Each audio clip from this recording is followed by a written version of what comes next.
Good afternoon, everyone, and welcome. My name is Janine Peroy Gamblin, and I'm Programs and Marketing Coordinator for Inlandia Institute, which is a literary and cultural arts nonprofit located in inland Southern California.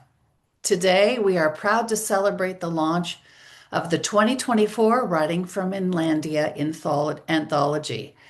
It is a 2-day launch weekend for us here at Inlandia. And yesterday we were at the Casablanca Library in Riverside doing phase one. And some of those participants are here again today. So we'll get to enjoy their work, a second round of it.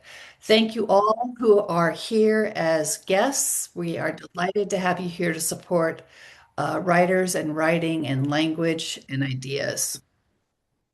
Before we go any further, it is our practice here at Inlandia to acknowledge our responsibility to the original and current caretakers of this land, water, and air, the Cahuilla, Gabrielino Tonga, Tongva, Luceño, and Serrano peoples, and all of their ancestors and descendants. We are grateful for the opportunity to live and work on these homelands. We have quite an afternoon ahead of us, so we're going to get started. The anthology is a very special part of Inlandia. It is filled with work contributed by writers who've participated in one of our creative writing workshops throughout the calendar year of 2024.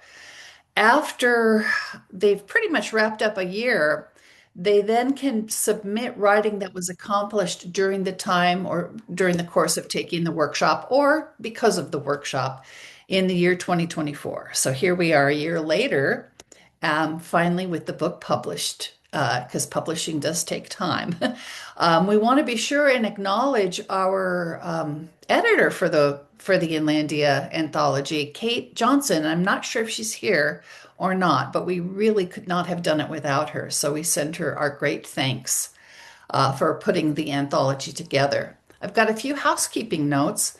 We ask the audience to stay muted with their videos off. This helps make it easier for us to manage all the writers who will be sharing their work. Writers already know to stay muted until it's their turn to read, but they will keep their videos on so we can find them. Our executive director, Katie Porter, is here with us today, but she's staying off stage, running tech for the program. But you may get a peek of her at the very end. Also, want to make sure you know that the launch is being recorded, and you'll be able to see it later on the Inlandia YouTube channel. Um, Almost there. We do have, as pretty much everybody knows by now, a 5-minute rule in terms of timing individual readings. This helps keep the program running smoothly. It is hard, however, sometimes to keep it to 5 minutes as writers. We've all who've presented, you know how that is. So if that does, Katie's going to be off stage timing. But if you do reach the 5-minute mark, she's going to put me back on the screen, and that'll be your cue to just read to the end of whatever sentence you're on. And we encourage our audience to then pick up and read the rest of the story or whatever it happens to be in the anthology. And so, with that, I'd like to get started. I'd like to welcome our first presenter, Camille Gaillon. Camille is a lover of anything literary and unleashes her imagination daily to indulge in unsubdued storytelling. She has written and performed pieces at the Wallace Annenberg Center for Performing Arts in Beverly Hills and at the Broad Stage in Santa Monica, even though she can't act. So, welcome, Camille. Thank you. Hell's Kitchen. Resentment is simmering on the back burner. Hatred is boiling over in the stock pot on the front burner. Anxiety is curdling in the bain marie on the other back burner. Stress is sizzling in the large saute pan on the other front burner. Panic is cooking in the paella pan on the third back burner. Frustration is roasting to a golden crispness in the oven. Anger is ready to explode in the crock pot. Sadness is steaming in the soup pot on the third front burner. Stupidity is popping like popcorn in the microwave. Fear is frozen stiff in the freezer. And don't get me started on what's in the pantry or who's in the deep freezer in the garage. Anxiety is broiling in the toaster oven. Agitation is spinning out of control in the Vitamix. Irritation is filled to the brim in the Brita water pitcher. Desperation is somewhere on the spice rack. Contempt is in the creeping grapevines on the backyard fence. Bitterness is growing deep roots in the herb garden. Hope, happiness, love, and joy are in the garbage can at the curb in front of the house, and guilt is nowhere to be found in the United States of Anxiety in November of 2024. Thank you. Thank you, Camille. Our next reader is Beverly Head. Beverly is a retired professor and poet and author of Walking North, winner of the Naomi Long Madgett Poetry Award. Welcome, Beverly. Hello? Bedroom. They moved Granny into my bedroom. Nobody asked if I wanted to share my bedroom. Granny slept on the twin bed next to the wall. I slept on the twin bed next to the window in my bedroom. She brought arthritis and Bengay with her. Nobody asked if I wanted them in my bedroom. They just moved Granny in with her aches and smells. Nobody asked my permission to dump her in my bedroom. This room was my book reading, looking out the window sanctuary. I did not want to share my bedroom. At night, Granny was constantly calling for my mother. I ignored her, pretending to be asleep in my bedroom. I watched my mother take Granny to the bathroom. Before they came back, I turned to the windows in my bedroom. I was happy sad when my aunt took Granny.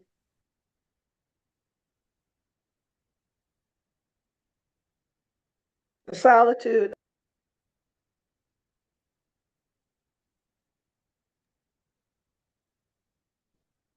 Now that you're old, aching, and alone, granddaughter, you are ashamed that you did not want to share your bedroom. House on the corner lot. I have stood on this corner lot with the misshapen magnolia trees for over 60 years. In 1961, I was new and without a family. in this neighborhood where the streets are named after white English writers: Fielding Lane, Shelley Drive, Keats Drive, Thackeray Place.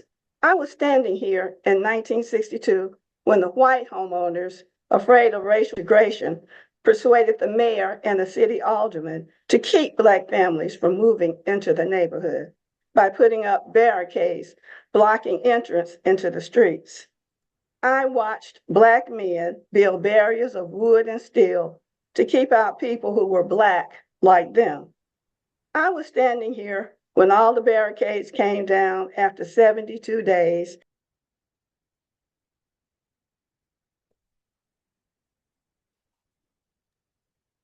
I was here when Black families began to move in.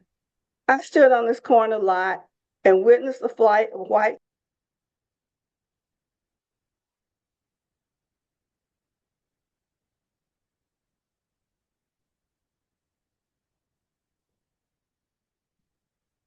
Beverly, excuse me, your mute button got clicked again somehow. No, it keeps clicking. I don't know if white families will ever move back to Fielding Lane, Shelley Drive, Keats Drive, and Thackeray Place. I do know I am standing here on the corner lot with my Black family. I am off market. Thank you. Thank you. Thank you so much. Our next reader is Barbara Mortensen. Barbara is a retired former executive who likes to write mainly memoir and essays and loves the Inlandia Institute writing workshops. Thank you so much for being here, Barbara. Thank you. Hate. Hate is such an interesting four-letter word. It is usually a negative word used when you don't want to do something, such as, I hate this assignment. I hate going to the doctor. I hate to tell you this bad news. It can and often does connotate a negative feeling for a person or a thing. I hate this person. I hate this idea. Or I hate doing the dishes. I could probably write at least a page or two of all the ways the word hate is used. However, I would hate to do that. So instead, what would happen if we changed the word hate from an action or a feeling word to an acronym? Could or would it change its negative connotation? What would the acronym stand for? Here are some suggestions. H, honesty, happiness. A, affability, ability. T, tenacity, thoughtfulness. E, empathy or efficiency. What a difference, don't you agree? Imagine if the acronym, with all the positive words you could assign to it, was used around the world. I hate to say it, but I think we would all be in a happier, more peaceful world. Thank you so much, Barbara. Next up, we have Natalie Michelle Champion. Natalie participated in the Chronology Land workshops. She is a poet and teacher. She is from Riverside, but lives in San Francisco with her husband Rick and cat Milo Morris. Welcome, Natalie. I have two poems. The first one is called Moon. A bright moon shining, a white plumed bird flying in the crisp nighttime sky. The second one is called Moonlight Shimmers. Moonlight shimmers on our passion-stricken faces as we lay together, enveloped in each other's warmth, our bodies, our souls one with each other, in time with the rhythm of our lovemaking, our hearts pulsing with love for each other, thankful for this blessed night together.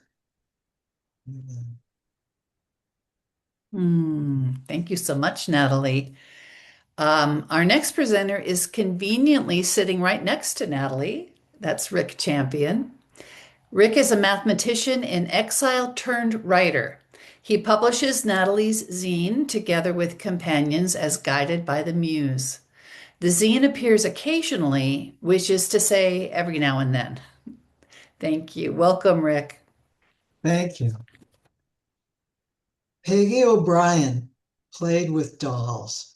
She invited stuffed animals to parties and served them pretend tea. I thought she was off the edge, although I did not know that phrase at 6 years old. My mother said, "Peggy wants to marry you." I answered, "Girls get married, boys don't." She was about to explain, but a motorcycle roared down our street. After the dogs had chased it away, she enlightened me. "Your father and I are married."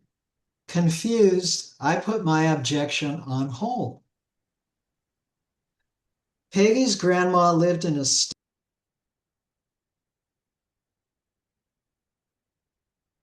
Looks like we might be having some technical difficulties here. Um, Rick, if you can hear me, your transmission got cut off. So we hope to have you back again to finish your reading for today. For now, we're going to go ahead and move on to our next reader, who is Deborah Navarez. Oh, no, that's not Rick. Someone just came into the waiting room, but it's not the champions. So, Deborah, there you are. Deborah is a Chicana who was born and raised in East Los Angeles, a UCLA graduate, mother of 3 adult sons, a second-degree black belt in Taekwondo, and breast cancer survivor. She serves the community as a psychotherapist and is currently writing a family memoir. Welcome, Deborah. Thank you. An East Side Introduction to the Arts. Last year, while conducting genealogical research, my nerdy adult version of an Easter egg hunt, reviewing endless sheets of microfiche until my eyeballs ached, I came across an article in the Belvedere Citizen East Side Journal dated December 3rd, 1970, the year I turned 5. As Gomer Pyle USMC of my childhood TV land, I felt myself whisper under my breath, "Surprise, surprise, surprise." Might have there been another little Deborah, named, of course, after Deborah Carr, so that she may aspire to become a lady in the East Los Angeles of 1970? Apparently, my mother, Anglophile and lover of arts that she still is, had enrolled her only daughter in a dramatic arts class for East Side children, the article emphasized, at the Los Angeles Music and Arts School in the heart of East Los, as the community is affectionately called by some of its locals. Ironically, my family had moved from its borders in 1965. I would return only to attend Catholic school in the 1980s. Nevertheless, the umbilical cord was strong between those Chicanos who left its familiarity. Bounded by its wide boulevards, ravines filled with cacti and chickens, intricate spiderwebs of freeways, graffitied bridges along the LA River. I was born in East LA, as Cheech sang, to a proud Chicano family who pulled up stakes from their home off Whittier Boulevard by the time I walked. Following a caravan led by matriarch Grandma Mary, my family moved to suburban San Gabriel Valley, still zoned for horses with lower property taxes. My grandmother later confided that their next-door neighbor on Clila Avenue would wander intoxicated in the nude on his side of the fence. Sunbathing, drunk or not, did not sit well with my devoutly Catholic abuela, whose earnest search for a new nest landed her in South San Gabriel. In December of 1970, my mother drove us in our Navy Plymouth Satellite from our tidy duplex on Elizabeth Avenue in Monterey Park to East Los and its unlikely performing arts class. We cruised Garvey Avenue, took a left at Monterey Pass Road, where the coyotes once roamed, past La Colonial Tortilleria, where we bought flour tortillas in bulk, and my travieso little brother memorably pinched his finger on their assembly line machinery, then proceeded to howl like a coyote. Onward, towards the Maravilla housing projects, decorated with brilliant hues of Our Lady of Guadalupe, highlight courts, the baseball field of Belvedere Park. Finally, we arrived at the Los Angeles School of Music and Art on 3rd Street. This experimental class for East Side preschoolers was led by Pamela Collier, a graduate of the Guildhall School of Music and Drama and Royal Academy of Music. The article described the curriculum as oriented towards achievement in dancing and acting, as well as good speech. Later in my life, my curiosity got the best of me, discovering its alumni included Sir James Galway, Daniel Craig, Ewan McGregor, Michelle Dockery. As London's original municipal college, Guildhall School offers a fine arts higher education to children of Britain's middle and working classes. Having learned Guildhall's history and mission, it made more sense to me why Miss Collier volunteered her time and talents to children at what was then considered an inner city performing arts school. She followed the footsteps of another artist, the actor Eartha Kitt, who founded a South Central LA Performing Arts Academy in the wake of the 1965 Watts riots. Perhaps Miss Collier was the daughter of a grocer or a lorry driver, transcended her working class origins by means of her higher education.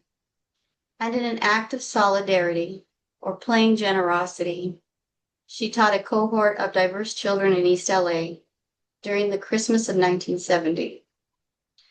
A new decade, ripe with expectations and with hope. Thank you, Deborah. Thank you so much. Our next reader is Brian Franco. Brian is a neurodivergent gay Jewish poet from Brunswick, Maine. He is published in Australia, England, Germany, Holland, India, Ireland, Scotland, and the US. Brian hosts Cafe Generalissimo open mic. He is an artist and culinary genius.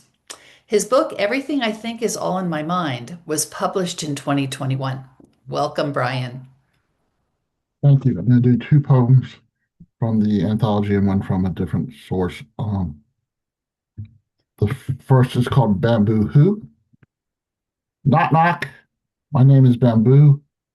I am a rigid weed. You must clear cut me several times a year. If you plant me, I will invade your space. I can expand from thicket to forest in record time. It's not my fault that God or Gaia or whoever created me pieced me together with the blood and guts that compose my being. You can harvest my body for your floors and furniture and make paper, clothing, or 1,000 thread count sheets with the fibers you extract from my soul. If you use me for charcoal, your slow-cooked meats will be sweet as Tupelo honey and tender as a Van Morrison song. I may not be as pretty as a crepe myrtle, and yes, I multiply like rabbits and overstay my welcome, but you can drill holes in me and finally learn to play the flute like you always wanted to. Poem 2. One more reason Charlotte regretted not having daughters. Charlotte's boys built a snowman while she cooked her famous pineapple white chocolate snow day flapjacks. As the kids smothered maple, cardamom, coconut cream on the jacks, she noticed a band of fuchsia on the snowman. She layered up in long johns, fleece sweats, ski socks, and vinyl knee-high snow boots.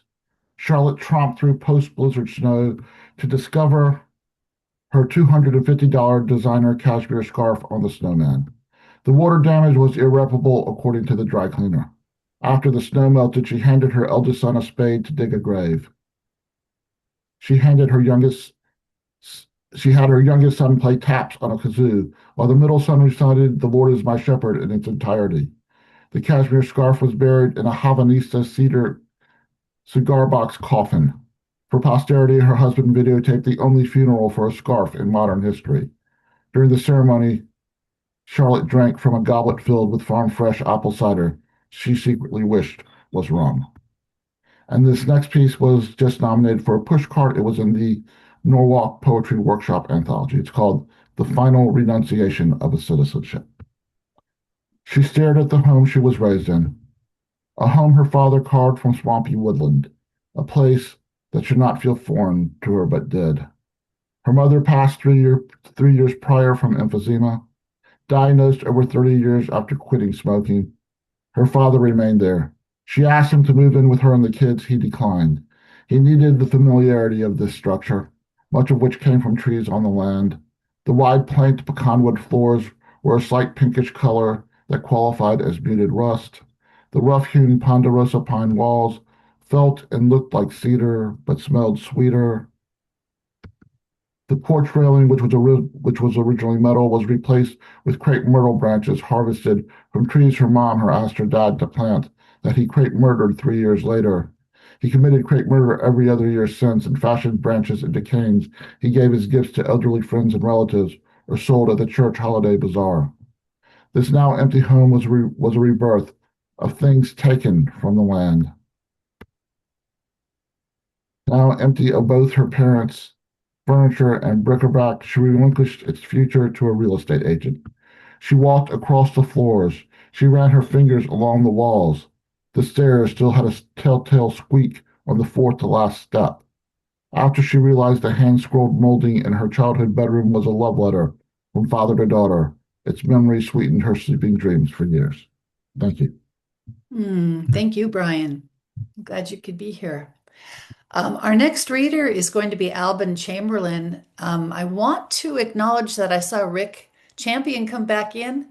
We'll get we'll give you a chance to finish your piece at the end of the program, Rick. But right now we're going to move forward with Alban Chamberlain, who is a retired middle and high school teacher. He has lived in the Inland Empire for most of his life. He is a former Navy Reserve officer and retirement counselor. He's married and has 3 children and 4 grandchildren. Welcome, Al. Thank you. This poem was written last year after my older sister came within an inch of dying, passing on, and I decided it wasn't never too early to write your final epigraph. So this poem is called Words Before Boot Hill. I'm sorry that I can't leave a fortune for my posterity. I didn't spend the years of my life diligently seeking after prosperity. I'm sorry I never achieved even 15 minutes of adulation and fame. I can only hope that my choices and actions left you a good name, have left you a good name. Nobody will ever remember all the bills and taxes that I paid. I certainly hope you'll forgive all the mistakes that I made. I hope you'll gain something from all the lessons that I've learned. At least you won't need to worry about all the bridges that I burned. I hope that with my written words, some life lessons will remain. I sure as hell won't be earning literary accolade or acclaim. I hope you'll remember my constant love of reading, study, and learning. In paradise, knowledge and wisdom are more vital than the fortunes that we now are earning. I hope you'll forgive me for all the expressions of love that I've left unsaid. I know it will be too late when the call comes that all we humans dread. I hope you don't waste the time that I have by my poor choices and indecision. The days of this life pass like a mirage or a passing rainbow-hued vision. I know now that family and relationships are the greatest treasures you can find. All this world's fortune, fame, and prosperities and properties will at death be left behind. Too soon I'll be up on Boot Hill where the dry and dusty winds blow.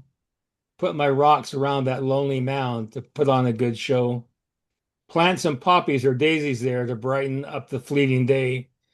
They're a reminder that even nature's greatest beauty won't forever stay.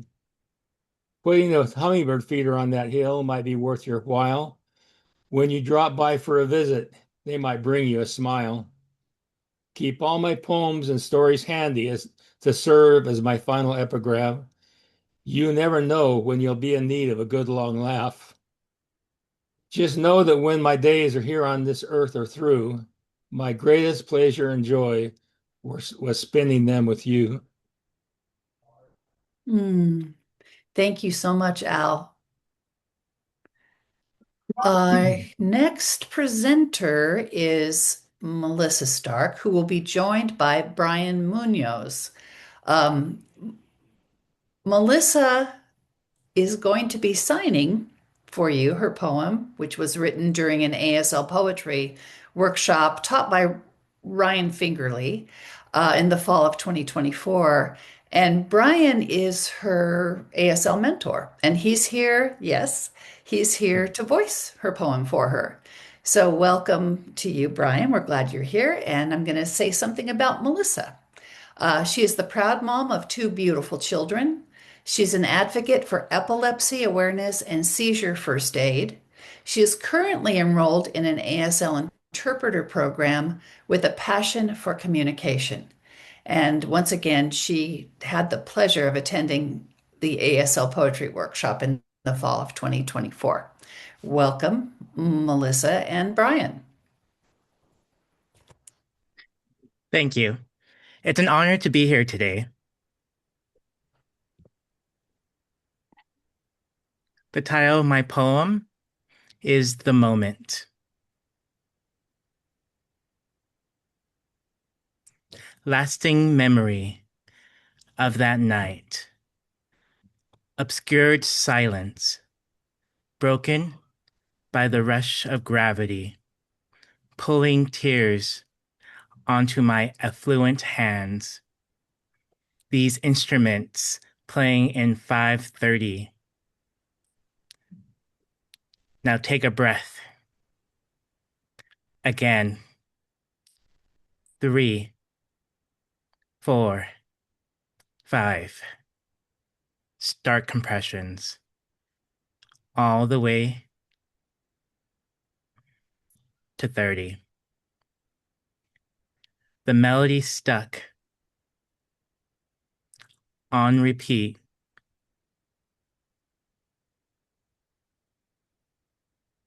Forcing air to escape my lips.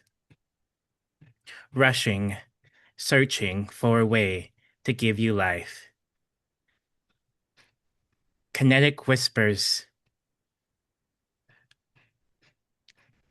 of hope left cold.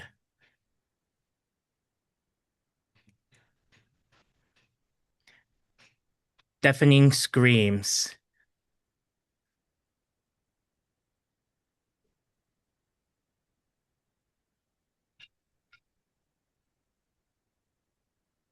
I can never forget exactly when my broken heart drummed on and yours stopped.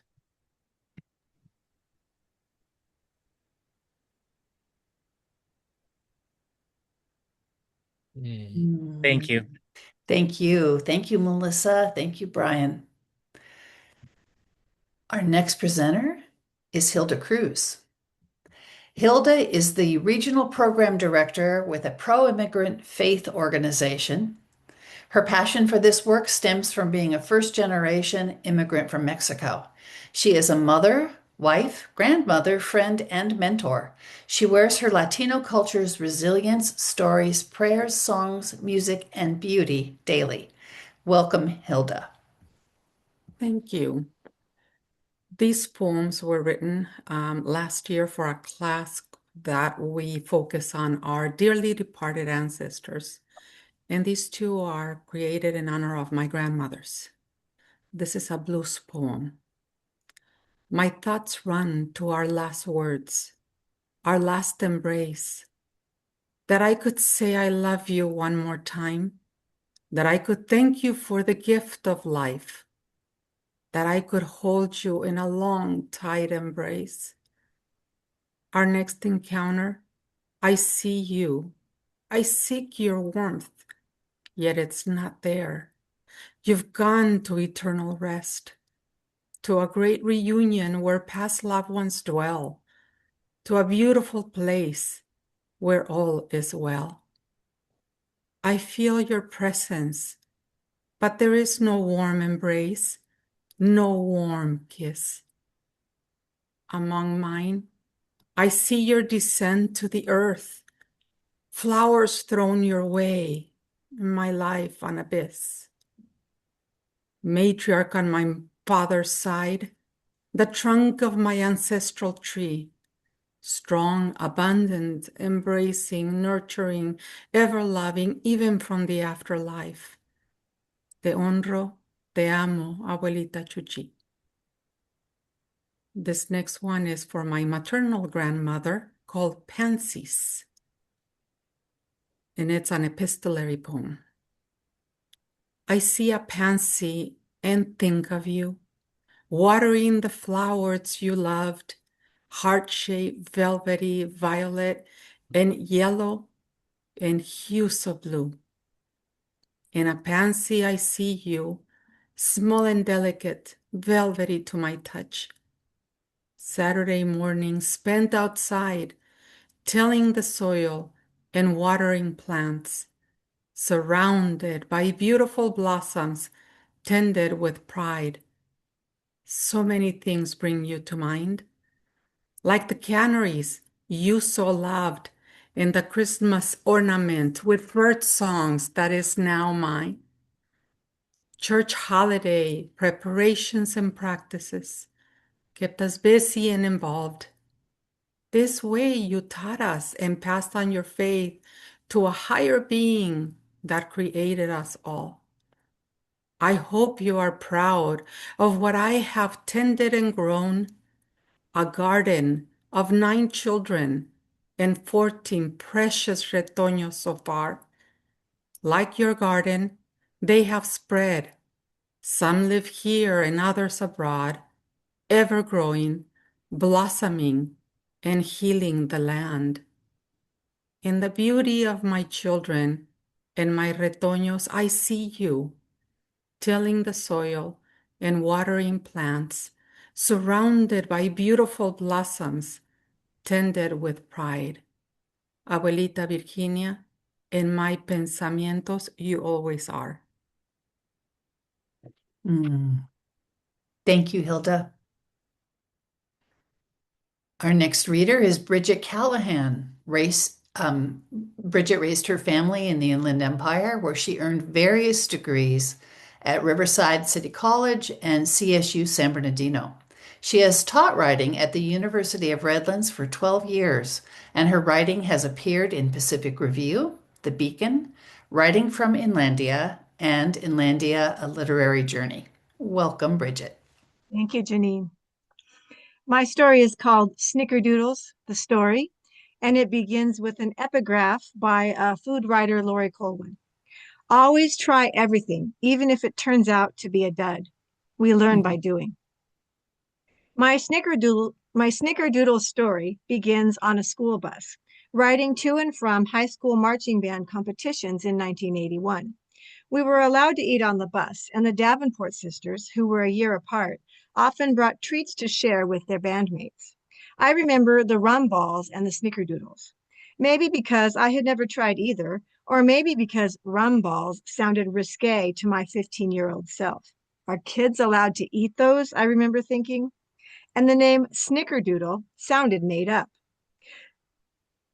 I wanted to like the rum balls, and which meant consuming rum, or at least something rum flavored on the school bus.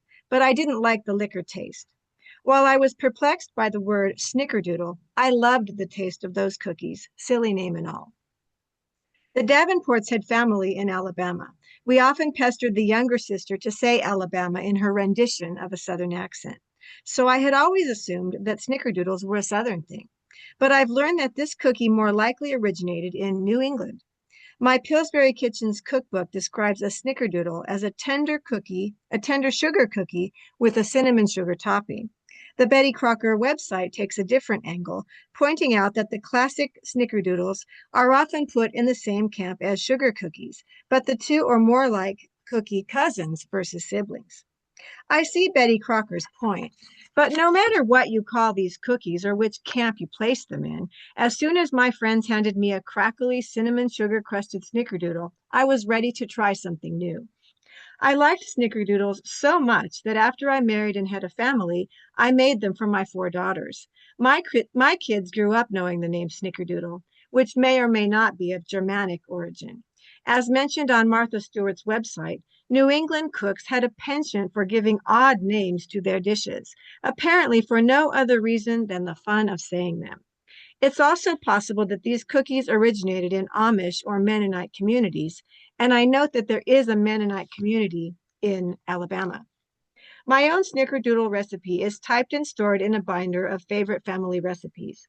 I recently searched my cookbook collection, trying to trace my recipe's origin, but all I found were a few recipes that don't use shortening, as mine does, and a recipe in a 1983 pocket-sized cookbook entitled Cookie Time Favorites Old and New. Scrawled at the top of the recipe, my handwritten notes declare bad in pencil and no yuck in pen, perhaps to ensure that I would never make that recipe again. The offending recipe contains nutmeg, walnuts, and coconut, yes, coconut, whereas most snickerdoodle recipes are simpler, including the one I settled on for my family. Almost all snickerdoodles contain cream of tartar, which helps them rise and gives them a tangy flavor and a chewy texture. Snickerdoodles became a tradition in my household, a favorite at Christmas with my children and grandchildren. I've been making them with my oldest granddaughter, Maddie, since she was a little girl. Maddie is allergic to milk, so what's especially great about these cookies is that shortening means they're dairy-free. Plus, shortening tends to produce cookies that look as good as they taste. If you decide to make snickerdoodles, I recommend opening your windows to let your neighbors enjoy the aroma of baking cookies and cinnamon. I love to be the source of a sweet scent wafting into the neighborhood. Food plays a fundamental role in our lives, and with or without a memorable name, homemade cookies can create both stories and memories. As I always said to my girls, families that eat together keep together. Stories matter, and stories worth sharing often unfold during family meals and celebrations. So I encourage you to break bread together anytime you can, and don't forget to serve snickerdoodles for dessert. And my story ends with a tip. Well, it ends with the recipe, which, if you'd like to make them, is in the anthology. And it also ends with helpful hints. Snickerdoodles are best served before dinner and accompanied by a story. Always share your cookies and your stories. You might just create some delicious memories. Thank you. Thank you, Bridget. Our next reader is Connie Jameson. Connie is a retired elementary and special education teacher. She enjoys reading, writing, travel, nature, antiques, theater, and Toastmasters. Her first published book was Dating and Mating, Wit and Wisdom on Love and Marriage. Connie has 2 published children's picture books, Twinkle Toes and Slow Down, Tommy Turtle. Welcome, Connie. Thank you. This is a selection of haiku poems for the theme An Aging Body Speaks. Each haiku is only 3 lines in length, 5 syllables, 7 syllables, 5 syllables. These 17 syllables each seek to tell a story or paint a picture in one's mind. Because it's a series of little haiku poems, I will pause just slightly between each one. So here we go. Fit as a fiddle, were it not for my middle, telltale evidence. Face the naked truth. Skipped exercise, extra snacks, cannot be hidden. Poor aging body, Father Time, Mother Nature joined forces, unfair. Dreams of 6-pack abs, sculpted muscles, mighty strength, better get started. Creaky knees and hips still get me from here to there, just a bit later. First, marathon dreams. Next, half marathons just fine. Now, yay, a full mile. How we mistreat feet. Tight shoes, stubbed toes, hot pavement. Now give pampering. Stiletto heels, wow. Lovely long legs, curvy calves, but oh, those poor feet. Lotions, potions, no.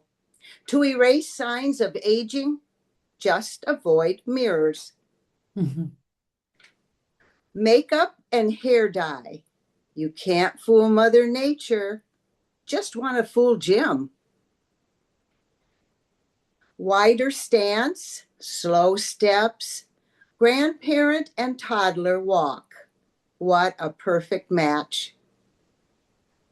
You call them laugh lines, but they make me want to cry. What a misnomer.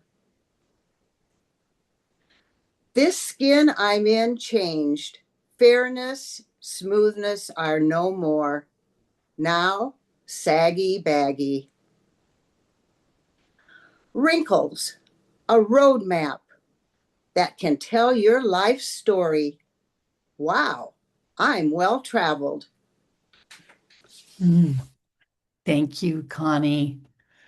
Um, our next reader is going to be Robin Longfield.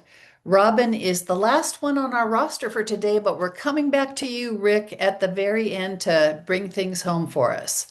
So, Robin, um, there she is, was born in Atlanta, Georgia, but grew up in northwestern Orange County in pre the OC days. She has lived in the Inland Empire longer than anywhere else. She believes in magic, possibilities, and adventures. She is forever grateful to her friends, family, teachers, and workshop leaders. Welcome, Robin. Thank you. In the ICU, 10/12/2018. 1. Detective Raymond, outside your ICU box, blue black uniform, waits like death, waits for death, listens for monitors to silence, for the sounds of broken hearts, sobs and wails from the other side of the curtain. Night falls without notice.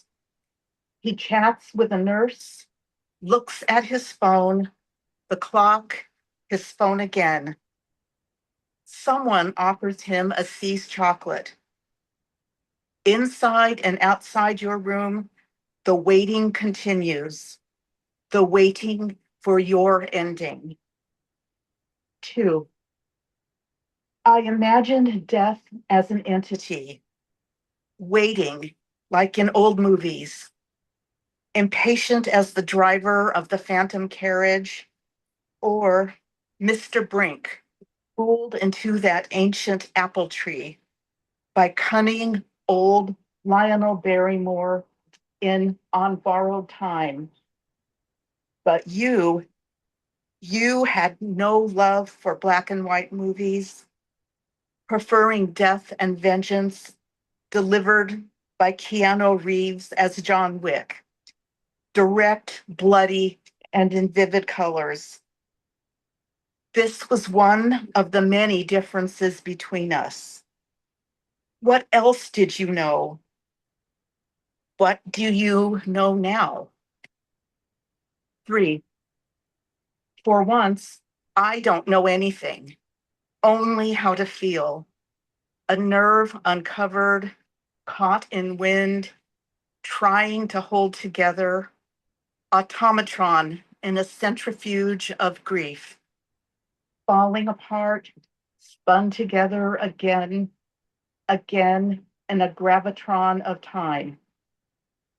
Neighbors with the code word come in and out of your space. Relatives call from afar. Their voices translate into the language of birds. I can't understand a thing except this. The code word is all we can control. 4. I hold your hand and peer through the curtain.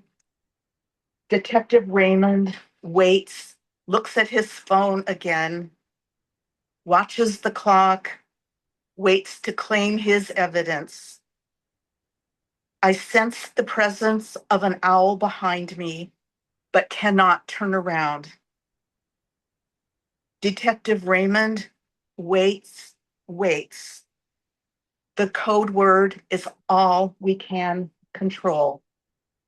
Thank you. Thank you very much, Robin.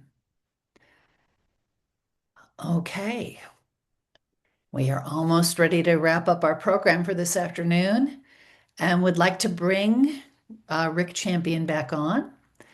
I've previously introduced him, and here he is again. So glad we're reconnected, Rick, and I'm going to go ahead and let you get started. Well, I'm not sure where I got lost or what Where- happened. Well, go ahead and start at the beginning of what you're going to read. Okay. At the very beginning? Well, whatever you were planning on reading today. Yeah, just go ahead. Oh, Okay, so the sound got one out or something? Unless you have an idea, Natalie, of where he was. I'm not sure. I'm not sure. We'll just let it start again. Yeah. Oh, okay. I have a second chance. Thank you. All right. Peggy played with dolls. She invited stuffed animals to parties and served them pretend tea. I thought she was off the edge, although I did not know that phrase at 6 years old. My mother said, "Peggy wants to marry you." I answered, "Girls get married, boys don't." She was about to explain, but a motorcycle roared down our street. After the dogs had chased it away, she enlightened me. "Your father and I are married." Confused, I put my objection on hold. Peggy's grandma lived in a stone ranch house that had once been a movie star's hideaway. Trees shaded the yard. A fountain kept it cool. From our house, through the screen door, and across the street, we saw along a driveway. My mom said, "Come see what Peggy is doing now." Later, in third grade, Sister Rose Eileen bravely tried to teach us Latin. Her patience gave out. Later still, my mother decided that she wanted me to help the priest at Mass. She sent me to Jimmy to learn Latin. I asked, "What do the words mean?" He answered, "Doesn't matter, just say them." I washed out of altar boy training. Later still, when the church was thinking that maybe God could understand us better in English than in broken Latin, essays began to appear in Catholic magazines. My mother was dismissive. Just seminarians too lazy to learn Latin. A motorcycle pack roared by. Dogs howled and chased after, barking. When peace returned, my mother said, "Peggy and Danny and Robin are saying Mass." At St. Anthony's School, I saw sisters and priests, so I thought boys could grow up to be priests and girls could grow up to be sisters. But here was Peggy with a towel wrapped around her shoulders, holding up a pretend host. Peggy had been paying attention. Peggy's little brother Danny was her altar boy. I thought that only boys could be with the priest at the altar, but Peggy's cousin Robin was with her too. Much later, Holy Mother Church made a concession. Both boys and girls could help the priest at Mass, but differently. Boys would do what they had always done, pour water and wine. Girls would carry candles when the priest came into the church and when he read the gospel. It was just like boys and girls playing with different toys, girls with dolls and boys with airplanes. But the girls kept insisting that they could do whatever boys could do. Cura personalis, Latin for care of the person. It mitigates damage from overzealous application of rules.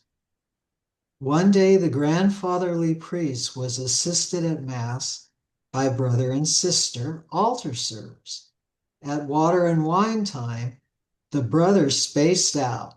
His sister was about to step in, but the priest waved her away. She was crestfallen.